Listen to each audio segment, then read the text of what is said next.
Oh man, what's going on? What's new? What's the word? You know, nothing terribly exciting. Kind of Yeah, since baseball ended, life slowed down quite a bit, which is nice. Just been doing work, um, building systems, automation, and stuff like that. So that's been fun getting more into that. yeah, What about on your end? man, not a lot. Since we last talked, same. We're still just getting stuff ready for this new property. We were at it yesterday. Got some B-roll stuff and some measurements, and we're about to order wallpaper and start looking into furniture and things of that nature. And so we should be getting the house delivered to us by the 30th. So we're just trying to cross some T's, dot some I's, and then it's go time. Nice. Did you guys Yeah. decide on the not bocce ball? Oh my gosh, pickleball court. Pickleball, yeah. I think we're doing it. Oh, I dude, think we that's are gonna be so doing it, cool. barring some like astronomical quote. So the quote is still out. We're still waiting for that to get returned. But ownership is they're in. They Sweet. want to do it. Um, was not actually. I really didn't have to sell them on it at all. They really do want to try and make this work, assuming that we can make it work financially. So yeah, man, it's gonna be dope, man. I'm hoping that it works out. Yeah, that's gotta be like the cover photo on the Oh yeah, platform. It's just like this big old yeah. Come stay, play pickleball. Like, dude, that make yeah, for I would advertise that as like a cool like bachelor party or bachelorette party thing.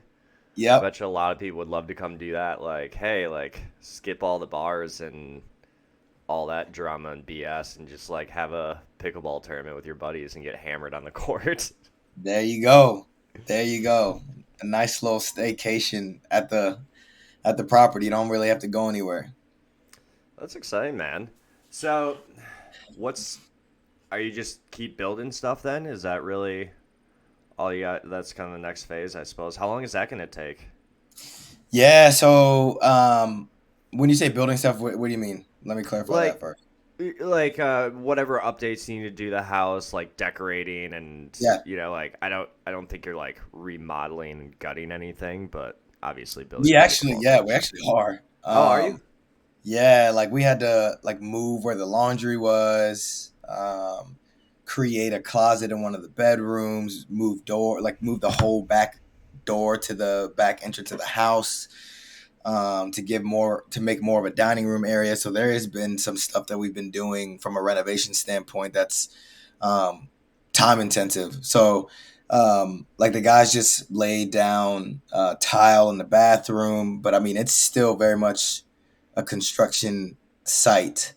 But I mean they're there every day, all day. So a couple more weeks we should be good. And then once they finish on the inside, then we move to um, the outside. We got to take out like three huge trees to make room for the bocce ball court.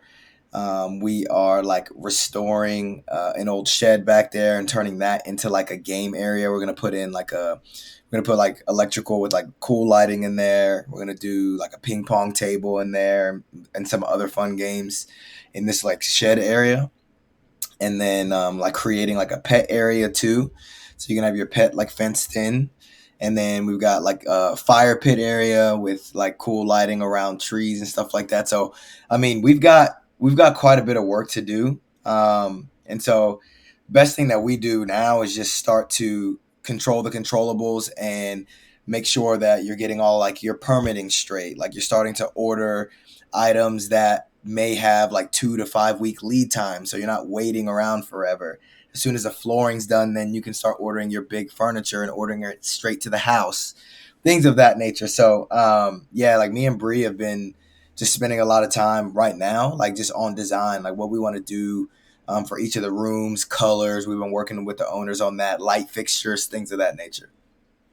So is that kind of part of the deal with bringing you guys on to manage? Is you take care of that entire process and you're based like kind of acting as like the controller coordinator between the owners and everything that needs to go on, so that they're just making easy kind of I like that, I don't like that decisions. Yeah. And so honestly, it looks different with each property and honestly each owner. And so this what we're doing right now does not this is not actually management. Like we're not managing anything because it's not running and operational as an Airbnb property yet. So right now what we're doing is helping with renovation and design and setup. So that's a whole different bucket and can also be, which it is for our company, a different revenue stream as well. And so it's two separate things. So for us, we have owners who are seasoned investors. They have a ton of real estate in their portfolio, been around the block for quite some time, so they know what's going on and are very very comfortable with the whole renovation process and all of that. Where we come in is we have the industry knowledge in terms of what's working in the short term space specifically and what isn't. What amenities are going to be good to have at a property like this, and what amenities we can stay away from. What guests are saying that they like about the things that properties in our direct area, our competitors, what they like versus what they don't, and taking all that information and being able to curate a game plan in terms of like we should really think about adding this. Don't worry about this. The numbers and the data say we should do this, and that. And so that's where we kind of create that partnership. And they handle a lot more of the renovation side of things, the contractor, stuff like that. Get our inputs on certain things, just as far as like flow and functionality of the property, just make sure that we're in line and we're in agreement there. And then once all that is done, we handle all things design and setup. So we're picking paint colors, we're furnishing the place, we are like making it look cool and fun, and with our guest avatar in mind and creating it for them. And so that's where we come in. And so they handle the front end of it, and then they essentially deliver us an empty house. And it's like, all right, you're up. You guys get it designed, furnished, and let us know when this thing is live. So we also handle like the photos and the staging and the descriptions and the copy on all of the OTA sites and stuff like that, and getting them set up on like our internal ecosystem as well. Very cool. Okay. That's nice. I mean, having the two separate options being separate, that makes sense. Yeah, yeah. Because sometimes you'll get owners that already have a property that's already a short-term rental. It's just being mismanaged, or they were self-managing and they don't want to do it anymore. And so you can skip that whole front piece.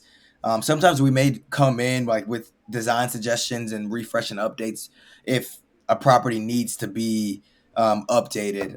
We'll have that conversation with the owner as well, because just like they want to obviously maximize their property, we want to make sure that we're taking on properties in our portfolio that can be competitive with what's going on in the area. And so it's really key for us to work with owners and investors that are willing to invest into the property to bring it up to the standard that we need it to be to maximize the revenue potential. Yeah, that makes sense. How many properties do you have like live right now that you're managing? We've got 9 right now. Nice. How have those Yeah, been doing? How's the good. summer months? Are they Yeah, all in the busy. Nashville area or are they Yeah, spread out more? yeah. So all in the Nashville area, like all like Music Row, Hillsborough Village, which is like I don't know, 8 minutes from like downtown Nashville. So this 10th property is a little bit further away, but it is like a 3 bedroom, two bath house with a sizable yard. So this one's going to be a lot of fun because there's just a lot that you can do with it. And where the guests that we're trying to attract are going to be like your families, your people that are really into games and community and hanging out with each other, to where they don't have to leave if they don't want to, but if they do, we're only about 15 minutes away from all the action. And so it's kind of like the best of both worlds. Yeah, absolutely. Yeah. Absolutely. What are some of the things that you've been doing with your properties to stand out this summer and kind of keep them as booked as possible? Yeah, man. A lot of marketing has probably been our biggest thing that we've added this year. So, not just relying on the OTA sites. So, like Booking.com, Airbnb, VRBO, Expedia, Hotel Tonight, all those big booking sites where you can list properties. we've actually started marketing directly to past guests that have stayed with us internally. And so that's been a really great way to recapture people that have stayed with us for cheap, and also saves them money, which puts more money in our pocket and in the owner's pockets as well. When you're able to cut out the middleman and remove all the fees and stuff that all of these OTA sites charge. So that's one of the biggest differentiators there, and just making like more offers, and really treating not treating this as like a set it and forget it thing, which is really easy to do in this industry once you have everything set up. But like getting creative with offers, different upsell opportunities. Like for example, a lot of people fly in, they take the first flight into Nashville, and you don't want to walk around with your stuff, so we send out an offer like, hey, assuming that we can make this happen based on like turnaround times, and if we had someone like stay the night before, we make an offer to them to come in and drop all their stuff off and actually access the property earlier than their normal check-in time, which for us is 3 p.m. And so people are willing and happy to pay you extra to be able to access the unit earlier. Or let's just say like their flight is late and checkout is at 11 a.m., but your flight doesn't leave till 4. It'd be really nice to be able to do a late checkout. Things of that nature. Different partnerships, strategic partnerships as well, and upsell opportunities. So, like trying to partner with like local, like liquor stores, for example. We are looking into a possible like concierge service type deal because we have a lot of like bachelor parties, bachelorette parties, big groups and stuff like that. So creating some sort of like luxury VIP experience where you Mm. can maybe book like a Nashville tour around the city, a bus tour type thing, or maybe you want to bring in like a cool like local chef type thing to create like an eating experience. These are some of the things that I'm thinking about dabbling into, just to create more value for the guests that are staying and really separate ourselves a lot more from the competition.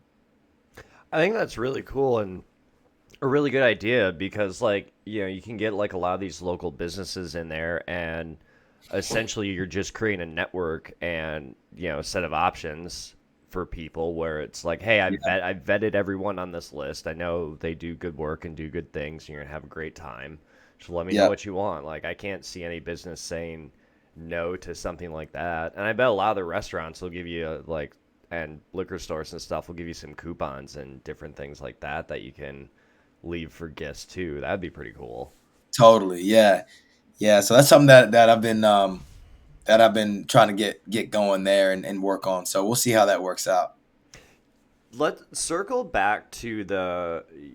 You said something along the lines, it's like it's not really set it and forget it type of thing, and I think that's really important to dive deeper into because I know, not I know, everything I know about kind of the Airbnb business model is really has been marketed as set it and forget it type stuff. You know, like I know it Mm. from like the marketing side and the coaches and courses, and like that's always been the offer is like, hey, like all you have to do is rent this house basically or buy this house and you install these different tools and everything's kind of done for you.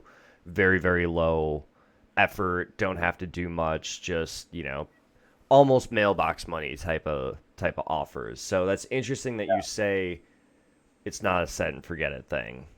Yeah, yeah, totally. I think back in like and where a lot of that comes from is from the 2020, 2021, 2022, when the short-term rental market just took off by storm, and that truly was kind of a set it and forget it thing.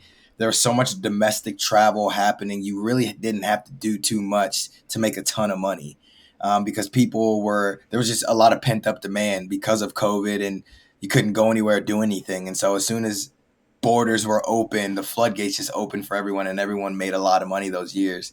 And so now you're in a place where there's a lot more inventory on the market. There's a lot more competition. And so like if you're like a mom and pop operator that like that was just kind of in it on the rising tide and you made some money, but like that's not really your main thing, or you don't really want to do it, those people I see struggling. I mean, these are the people that have like iPhone photos and not professional photos, for example. They don't have the amenities that guests are looking for, and they probably don't know what they're looking for. They don't understand how their property is comparing to the market and what it should be doing based on market trends.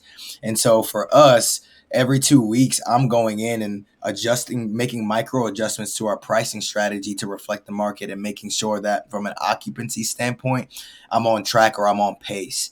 And so there are tools that you can use, like dynamic pricing tools that does a lot of the heavy lifting, but you still got to go in and check the system, right? The system is there to do the work, but you need people to oversee systems. Does that make sense?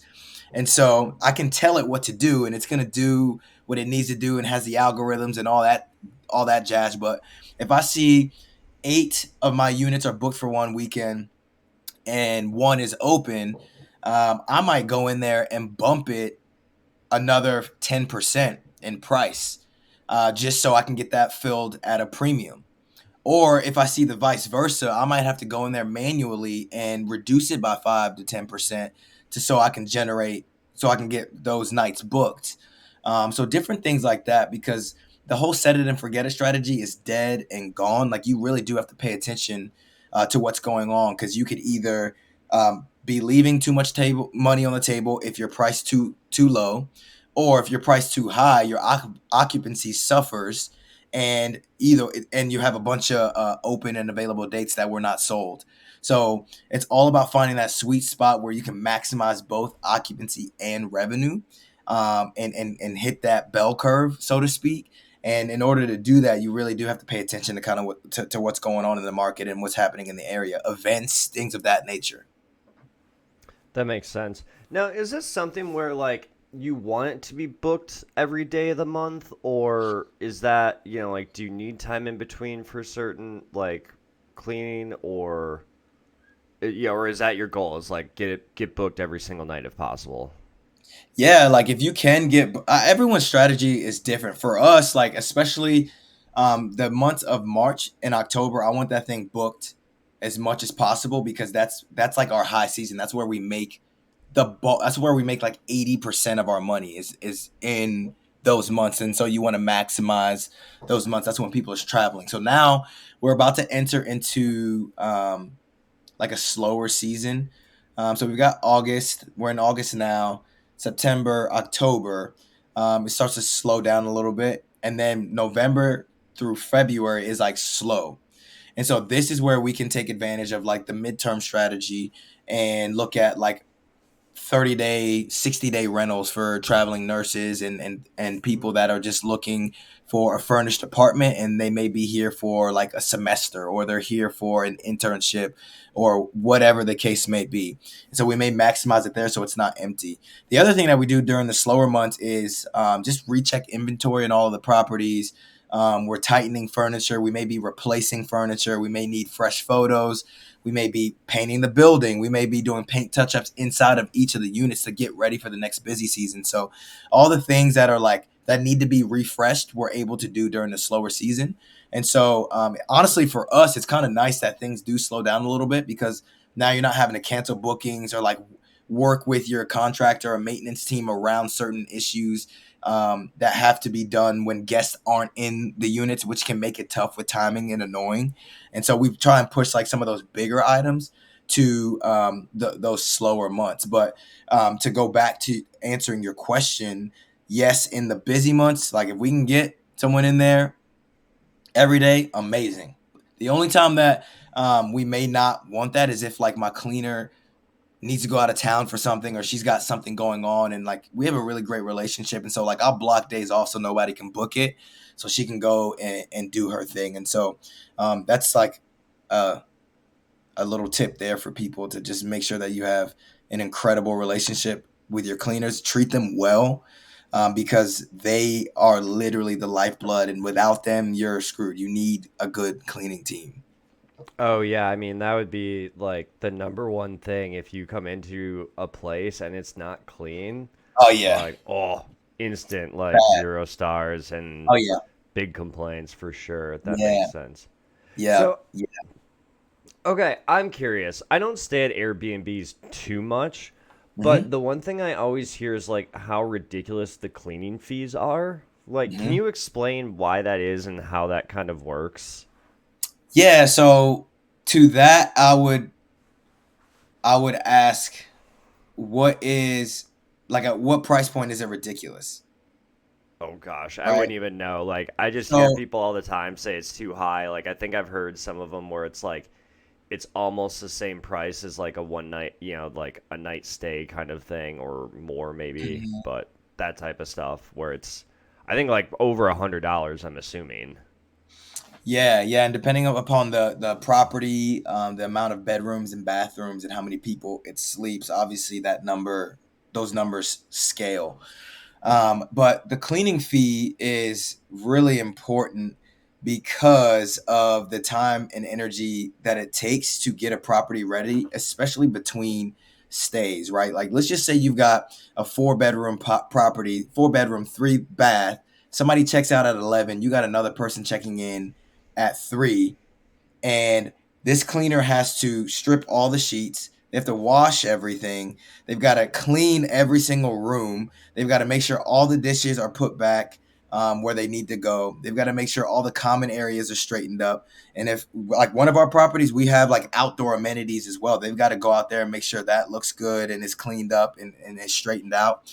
And so for that, like, you pay for it. And so the reason why, and I don't know, again, expensive and how high it is relative to the value that you're giving for it. So it's kind of a hard, tricky question to answer. But what I tell people is this: like, listen, like, when you walk into a place, like, you want to walk in feeling, smelling, seeing that it is immaculate and it is really, really clean. And cleaners are not all created equal. It's like most things in life, you get what you pay for. And for us, we want to have the best cleaners around, like, hands down. And we are willing to pay for that. And so what we're paying for is for the value of you getting a unit that's clean, that you don't have to worry about finding anything, cobwebs and spider webs and bugs everywhere and all that stuff, because our cleaners care and they do a really, really great job. And so we want to make sure that we're compensating our team well, because when you pay people well, they tend to do a better job.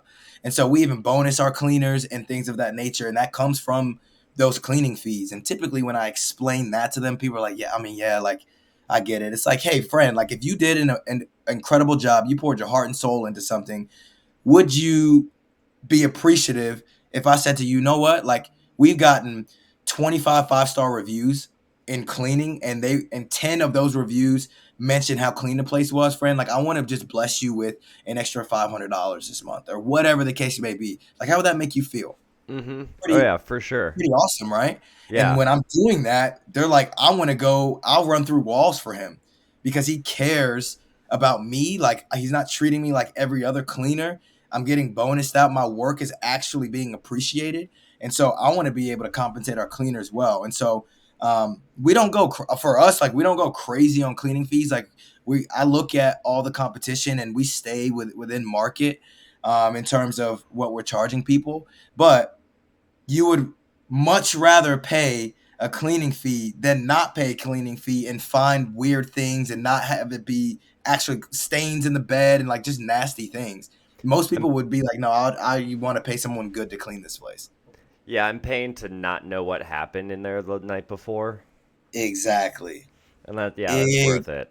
Yeah, exactly, 100%. But no, I'm sure there are some operators that are charging absorbent amounts, and the way we can tell in terms of like, our cleaning fee and stuff like that, and I've adjusted it some depending upon the time of year, is if you're getting booked or not. So all these people that are complaining, like, you don't have to book that property if you Mm-hmm. feel like the cleaning, like, shop around. There's so much Yeah. inventory in the market, and if it's the cleaning fee that you're worried about, like, yeah, I guess you could spend the next, 10, 20, 30 minutes, whatever, comparing cleaning fees and go with the lowest one if you want. Or you look at the reviews, you read the reviews, you see if the host is a super host, you see if the property is a guest favorite, you look at the experiences that people had that they've actually written about, and you go based off of that. And most people, when they go based off of that, they're not complaining about cleaning fees. They're like, oh, all these 150 people had an incredible time here. That's all I need to see. Book. That's how I am. I'm sure that's Mm-hmm. probably how you are as well. Oh, for sure. Yeah. So, yeah, Yeah, that totally makes sense. I mean, especially too when you start thinking about the turnaround times and being like, hey, like you basically need to be here like at 11 when these people leave, turn this house over because, you've got 4 hours till the next people yep, are coming and, you can't be seen type of yeah, thing. So, yeah, that 100%. yeah, you got to pay people well to make sure that they're on time and doing that because again, if you come in and the house isn't clean because your cleaner didn't show up because you didn't pay them enough and they don't It happens care, all the then time, bro. yeah. It happens all the time. Cleaners will just they don't care. They have no tie to these properties at all. So like if you don't treat them right, they will say screw you, not show up. You got a guest booked. They just flew across the country to stay at your place, and it's dirty from the last guest because your cleaner walked out on you. Yeah, Happens absolutely. all the time. Yeah, you got to treat people well. Like Have to. that's the only way cuz I think that's a lot of these kind of like set it and forget it type business owners or people that are trying to get to those points forget that fact and always try to go for like cheap cheap cheap so that they can increase margins or this that or the other thing and it's like the reason you're struggling so much is because your people don't care and there's nothing Mhm. that you're going to do to get them to care until you start paying them at least like a livable wage. Exactly. 100%. Because people drive performance and performance drives profits, right? So if you invest in the right people, it solves a lot of your problems. Solves a lot of your problems. And people is probably the last thing that you should look at. I guess, in my opinion, I know there's a lot of variables and business models that it depends on, but as far as like where to cut costs, like if you can, I mean, people should be the last thing. Like you got to find it somewhere else because you just want to make sure that you're taking care of people. Because when people feel like they're taken care of and you actually care about their needs outside of the job, and like you mentioned it, a livable wage. I mean, the way that inflation's going up, the way how expensive groceries are, like people are struggling to make ends meet. And so you want to, if you can, you want to be able to support that because when you do, I promise you, like the right people will run through brick walls for you. Oh, 100%, and they'll problem solve and they'll like come to you with solutions and, make your life just generally easier. Like whenever I've hired people to help with stuff and or worked with clients who, have other assistants, contractors, things like that, like there's a huge difference in the quality of work and the amount of headaches. Huge correlation between that and how much you're paying people. Oh yeah. Oh yeah. 100%.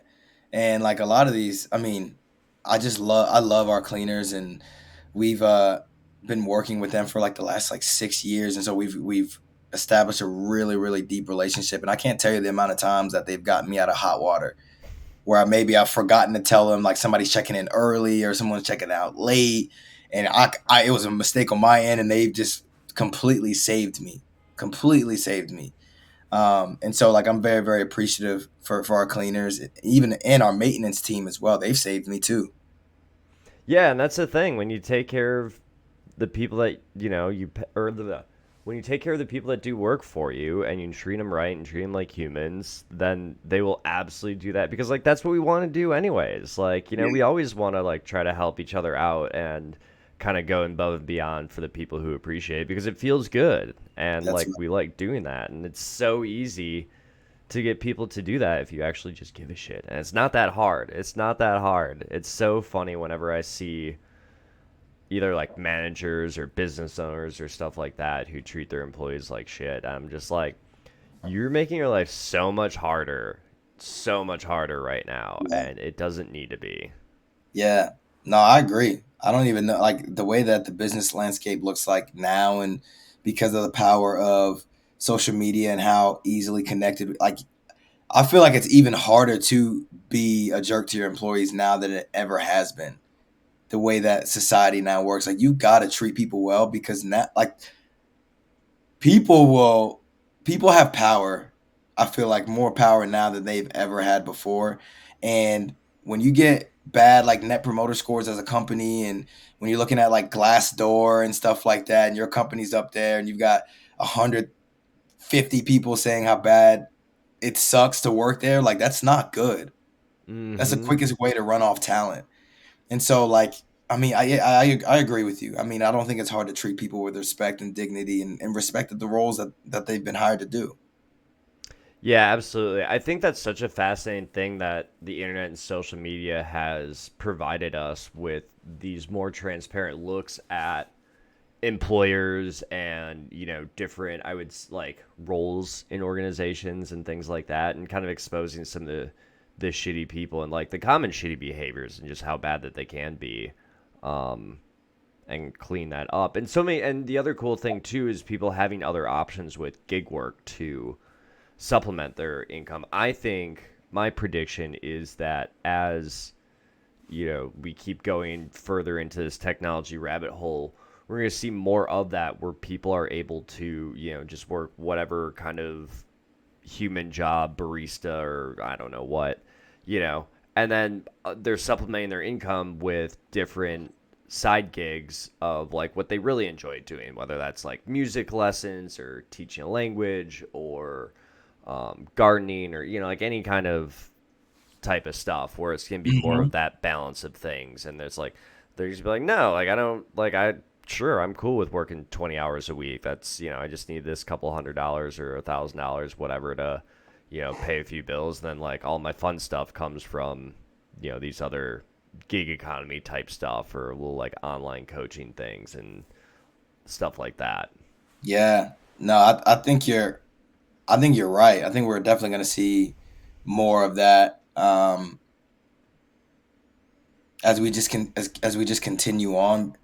A lot of the time, because now, like with I mean, the economy has been just shot, absolutely shot, and it's really eye opening when you're looking at like the job market and unemployment, and all of that. Like I've always told like my friends' family, they all know that like one income is too close to none. And so like you really, this is just my belief. Like for the people, just relying on that and pensions and 401ks and stuff like that, like we just don't know what the future is going to look like. And you want to have as much control as possible. And at least I do. I don't want to, I don't want to falsely and blindly believe that the government's just gonna bail me out if I get in trouble. Like we live in, there's a lot of stuff wrong with our country, don't get me wrong, but there's also a lot of stuff that provides opportunity. I mean, there are a lot of countries that don't have the opportunities that we do. And it's why I love entrepreneurship so much, because depending upon the bit, it's so easy to get started on it. And if you don't know what to do, go work for the richest person that you know, learn for a few years, and if it's the risk that you want to take, then you can go out and step out and start and do your own thing. Or it doesn't even have to be anything big. I think we've talked about this. Like you can do something on the side that you're good at, that someone's willing to pay you for, and it's like a little side hustle freelance deal, but all while having your like full-time gig. But I'm all about like planting money trees as much as possible, and being able to just create a life on your own terms, and a life of freedom, where you're not like, you show up to work on Monday and you're getting laid off, and that was your only source of income. And so this is why, like with the short-term rental company, and it's just allowed us to do a lot of just different things without the stress of like, what happens if we get fired from this job, or whatever, like things it just gives you that freedom, and you can sleep at night knowing that you've got a couple of things going on, you're enjoying it, and you're putting on that entrepreneurial, creative, problem solving hat. Now it's not for everybody, you and I both know that. It's really not for everybody, but I'm the type of person that wants to, control my destiny as much as I possibly can, live life on my own terms. And I believe entrepreneurship is one of the greatest gifts that we can offer society, because of the freedoms that it allows us, and the doors that it opens up for other people in terms of, contract work, employment, things of that nature. Like you're adding value to your community by doing that, by taking that risk. Yeah, absolutely. And I think the other thing a lot of people are starting to realize is that you don't really have to kind of drink the full entrepreneur Kool-Aid anymore. I Yeah. remember when I first started in the online marketing, online business world 10 years ago, like that's all it was. It was the counterculture type of thing, burn the boats, go all in, Yeah. make six figures in the next 30 days kind of stuff. And I think what is more appropriate for most people is more of a freelancer type of lifestyle where they're just Yeah. picking up little projects here and there that are kind of tangentially related to whatever they do, or maybe like a new skill that they're trying to build, where you can just, instead of watching Netflix at night, go to YouTube University, at least to Mm. get started, right? If you Yeah. have no idea how to like make money on your own, just start typing that in, spend a couple hours watching YouTube videos, and you'll find things that you're interested in, maybe already naturally good at, or have some proclivity for, that you can start just picking up projects here and there.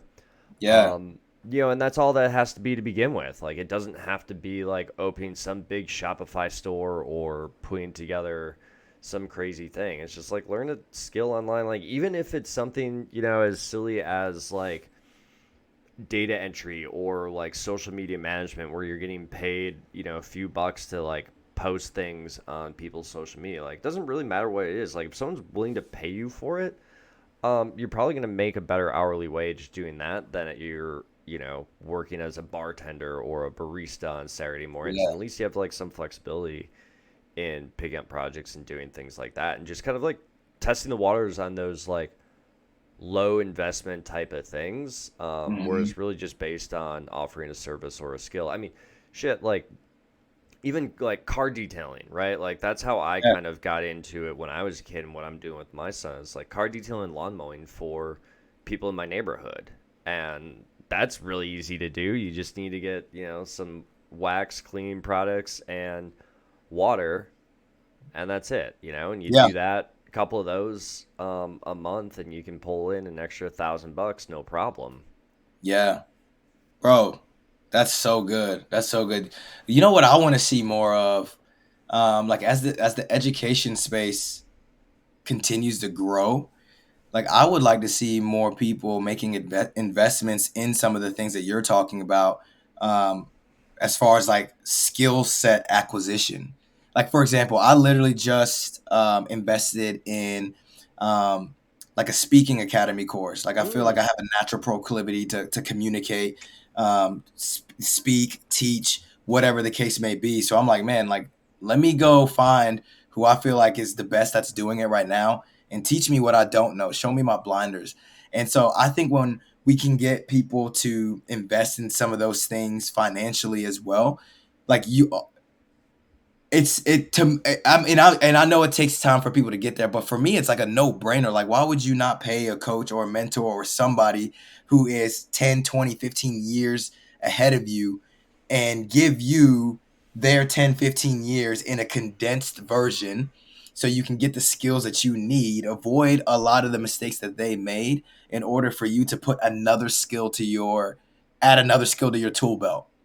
And so I'd love to see more people get into that because I think there are a lot of people out there that are providing incredible value in teaching you how to develop skill set. And that can be supplemental to what you're doing full time. But like you said, finding that natural proclivity, that skill set, that gift, something that you do better than anybody else with the least amount of effort. And how do you capitalize on that? How do you build on that? And how do you flex that muscle? Well, it's about getting with people who are better than you at that thing. Even though it is a gift for you, you're still raw. Right, we got to polish you up. We got to refine you, and in order to do that, you got to work with some people that have been a few years ahead of you. And so, I think that we're seeing a shift in the education space, especially online, because you just have so much access to experts, and you're not just you're not we're no longer relying on universities to teach us everything that we need to know about life and skills and all that stuff. So I really want to see just that continue to grow because I think it's an amazing space. 100%. I agree with that. And I think so. Slight topic shift, but tangentially related, Yeah. is let's talk about like finding those things, because I think that's a Yeah. really hard thing for a lot of people. And Mm. I'll start off by saying one of my biggest realizations is like you just have to admit and lean into whatever the thing is because like for the last 10 years I've kind of formed an identity around being a copywriter and Yep. marketer, and it's just not what I want to do anymore. I'm out of that Mhm. season, kind of looking into like what to do now. um and I'm really like, I've all, and it's really weird because like I like the healthcare industry and want to go down the nursing route, and I also am just a huge nerd at heart and love computer programming and stuff like that, and always Yeah. wanted to learn that. So Yeah. I've just leaned into doing more automation type of stuff with AI and databases and things like that, and kind of learning what I need to as I go. Um, Yeah. and kind of using that to bridge into doing nursing school and finding a way to make enough money to live off of that, so then I don't have to work a 40-hour a week job and try to Right. juggle school as Yeah. a single guy in my 30s with a kid type of Yeah. thing. So I think that's a big thing that's been difficult for me to kind of reframe my thinking around, is from Mm. that, like, oh, let's be, the marketer and scale to these 6-figure a month businesses and, blah, blah, blah, huge thing, grow, grow, grow kind of stuff that you see all over, and be like, no, like, let's build something that's going to be kind of a low energy and something that I enjoy doing that's going to free up my time to pursue this new thing that I really want to do and really find Mhm. has been kind of in the back of my head for years and years and years. And, I think a big disconnect I've kind of had with like what I've been doing is like that's always been in the back of my head of like, oh, maybe we should have done that route. Maybe we should have done that route. So it's like now I'm, Mhm. you know, I don't know. Nursing seems to be like a second career for so many people. I've known so many Yeah. people over the years who started in their 30s and 40s with it. So, yeah, Yeah. that's um kind of my start to like, like you got to kind of look inside more and find, and be more honest about what you're actually interested in. Like, have you had kind of like a similar experience as you've kind of dove into all the entrepreneurial stuff and where you've been going? Yeah. Yeah. Yeah. Yeah. Totally, man. Like I feel everything that you're saying, and man, like I've had several. So for me, like in my experience, like I've had several people speak into my life specifically around, like speaking, communicating. Like you're really good at this and that, and I just always had insecurities around it, and it wasn't until recently, and when I'm just saying, I'm like the last few weeks where it just kind of hit me where I felt like worthy enough of Hmm. accepting that and actually could see that in myself. You know how it is, man. Like people will tell you, like, man, you're really good at, and you're like, I don't see that, like at all. Yeah, Like that's I just exactly don't what I was see it. thinking. And bro, I promise you, like people would tell me and come up to me and say, like, this is years and years of this. I'm like, no, like, no, that's not who. Like, no, like I'm in fitness or like I train or I coach or no, I'm trying to start this business. And they're like, bro, like you're really good at communicating and speaking and Mhm. motivating and inspiring. And the way that you articulate what you're saying is just, I've never heard it like said, like all these things, right? But for whatever reason, we can be blind to what the world is telling us. And I don't know what it was, man. Like it just kind of hit me like, man, like maybe that does make sense. Like I feel really good about it. I feel like it's something that adds value to the lives of other people, which is something that's really really important for me to be able to maximize my skill and my experiences to add value for people.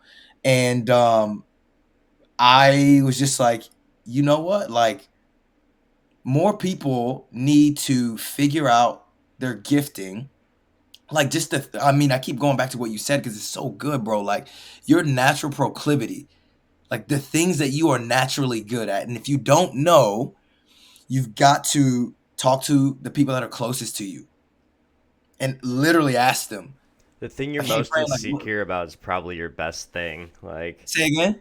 the thing you're most insecure about is probably your best thing. Isn't that crazy?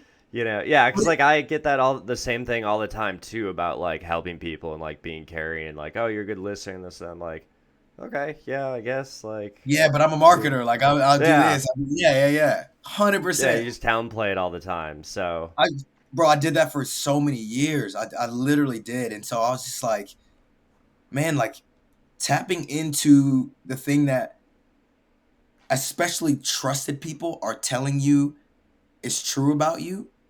I think is so important, and I don't know why it's so hard for us to accept that. And I don't know why it's like we can believe things for other people, but it's very very difficult for us to believe things for ourselves. mm-hmm. Oh, You know what I mean? 100%. Yeah, And it's yeah. So I don't know what that is, but like it just led me down to like, you know what, like let me explore this a little bit. And then next thing I know, like I get, a speaking engagement coming up in the next couple of months, talking to youth. And then I got oh, another one at the nice. end of the year talking to middle school kids. And so like I'm just like, okay, cool. Like I got a couple of these things on the calendar. Um, I want to be really good at what I do. Anything that I step into, I want to be really good at it. And so I'm going to also invest in this course and invest in these coaches and mentors to help me sharpen and polish that up. And so I think the faster that you're able to lean into the things that you're naturally good at, you can actually develop that skill and monetize it if you want to. Maybe you don't want to monetize it. I'm not saying that, but what I'm saying is that every one of us has been created for a purpose. You are not here on accident. You have something about you that is extremely valuable and the world needs. The difficult part about that is figuring what that is for yourself, like figuring out what that is. And the day that you can figure that out, is the day that things can just unlock exponentially for you and you can do whatever you want with it. And so like I was listening to a podcast or a book, or I can't remember where I heard it from, but like we were talking about gifts, right? And gift being the thing that you do better than anybody else with the least amount of effort. With the least amount of effort. That is your gift. And if you can tap into that, you can use that to create influence and impact in the world. Absolutely. I think like you have to just start paying attention to where kind of your mind wanders and your interests go and like the things like what kind of scrolls across your like feed that gets you excited. I think are nice little Yeah. nudges in the right direction where like something pops up you're like, "Oh, that's interesting." Um how's it felt like kind of since you've realized that like accepted that kind of speaking that new speaking role, like where is your head shifted to? It's just it feels like liberating, honestly, because I've struggled my whole life, like even into my adult years. You can ask my wife, like, what am I actually good at? Like, I just feel like I'm mediocre and okay at like everything. But like, I look at this person and it's clear that they're amazing at that. This person is really incredible at this. Like, it's easy to see in other people, but so much harder to see in yourself. And bro, I just struggled with it for so long, and people have told me this, the thing that they feel like that I'm good at, and I just wouldn't accept it. And once I finally did and really sat with that for a moment and kind of looked back for evidence in my own life that proved what they were saying was correct, was when the light bulb just kind of went off for me personally. I know it looks different for everybody, but sometimes it's like only you can catch that wave. Like I can sit here and tell you until I blue in the face, friend, you're good at XYZ, but until you actually internalize that and believe it for yourself, it kind of falls on deaf ears. You're just kind of like, ah, yeah, I mean, cool. But I'm like, I'm working on this thing. But yeah, that's nice of you to say about me. Right, because yeah, we've all had that where people have been telling us for years and you start talking about it, like, yeah, dude, like I've been saying you should do that for a while. Like it's Yes. you've hit on the right thing when no one is like shocked Shocked. or excited Yes. about like you saying like, yeah, of course you should. Yeah, like if they're like, oh, really? Like, well, then like, yeah, maybe pause. But yeah, if everybody is just like dumbfounded that you haven't made this realization yet, you probably hit on the right thing. Yeah. 100%, 100%. When I went to my wife about it, I came down like, babe, like I feel like this is what I like. I feel like I need to use this in some way, form, or fashion. And like you said, she was not shocked at all. She was like, Joel, that's really nice, but I literally told you this 3 years ago. Mm-hmm. And I was just like, yeah, you did, but now I get it now. But yeah, that's kind of my story and kind of how it happened for me.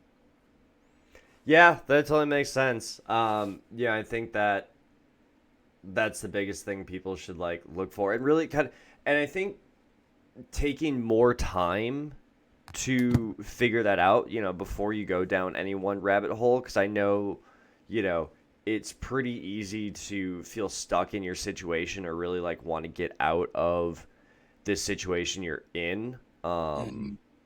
And you just latch on to this first thing, and usually like it's the thing that kind of promises money, because most Yeah, people who are like unsatisfied, it's usually a lot of times a money issue. But spending more time like figuring out what's actually sounds fun and interesting is going to make the whole process so much easier, because there's a huge difference between like learning a skill that sounds fun and cool to you. Like I'll sit and watch YouTube videos at night about programming and development and automations and stuff like that for fun, because I think it's interesting. But, yeah, you know, try to get me to watch a video right now about, I don't know, like fixing my car, and like no, like I'm not I have zero interest in doing that. Like maybe I can yep, make more money right now with that, because I can fix someone's alternator tomorrow, but that's not gonna do it for me. So spending more time just paying attention to, or excuse me, finding things that are interesting, like exploring, because that's the other thing too, is like so many people don't realize like how many different things are out there that people are willing to pay for. I think that's like yeah, the wildest thing to me still, because like I've been doing this for 10 years back, like before no one really was in like online money making stuff. hmm And so like I've just always seen like there's a bunch of different things, but it still blows me away when I talk to people. I'm like, well, you can probably find that same thing online, or like where else are you good at? And like, yeah, like I know people who would pay for that. Like, really? yep, I'm like, yeah, absolutely. So just like spend like an hour or two a night just finding different things on YouTube, and you'd be so amazed. Like you probably can make money doing just about anything you want. yeah. Yeah, yeah. People make money in the weirdest ways, and I think that speaks to the amount of opportunity that's out there for people to monetize their skill set, monetize their passions, the things that they believe in, the things that they are inspired by. We, like I said, like we're not here to just receive in this world. Like we're here to also give of ourselves, of our time, of our gifts and talents, so that other people can benefit. And so, if you're doing that, amazing. But if you're not, like I think listening to a lot of the stuff that you've been saying is going to be really helpful for people to just unlock some things in themselves, because people a lot of times just feel stuck. They feel stuck. They don't know what to do, where to go. And it's like, when's the last time like you said hi to somebody? When's the last time like you did something for someone other than yourself? Because what I find in my personal life is when you're able to do things for people outside of just yourself and it's not self-serving, it unlocks this feeling of gratitude and accomplishment in terms of adding value to someone else's life. And that can change a lot of things for you in your situation. And so getting out of that like that victim mindset and that victim mentality and getting into like what can I do to add value to somebody's life today? Something simple, because a lot for I know for me it's helped reframe the things that I feel like I failed at or I wasn't good at and had all these identity issues, and it's all about me. This didn't go right. I didn't expect that. Like, why does my life look like this? I should be here by now and I'm not. Like, what's going on? And it's like, whoa, pump the brakes, bro, because hey, like you live in America, like you have a house, you have a wife, you have kids, you are doing great by the standards of the world, exceptionally well. Like, what are you doing, Joel, to pull someone else up behind you who may need a lot more help than you do, who would feel extremely blessed to be in your situation? So I think a lot of it can do with the fact that we're just looking at us a lot. We got the mirror in front of our face too much, and we're just blind to the world and what's happening and what's going on. And I think the more that we can adopt the principle of serving other people, the more that we're going to be able to unlock within ourselves in terms of our purpose and what we were put on this earth to do. Damn, Skippy. Well said. I think that's a good place to end it. Yeah, bro. Oh, that's good. Great conversation. I didn't even see that it was Absolutely. five past. Yeah, I just noticed that too. I was like, oh dang. But yeah, I think that was a perfect one to end on. There we go. Man, so good. Um, bro, I love this, man. I don't know. I know I've told you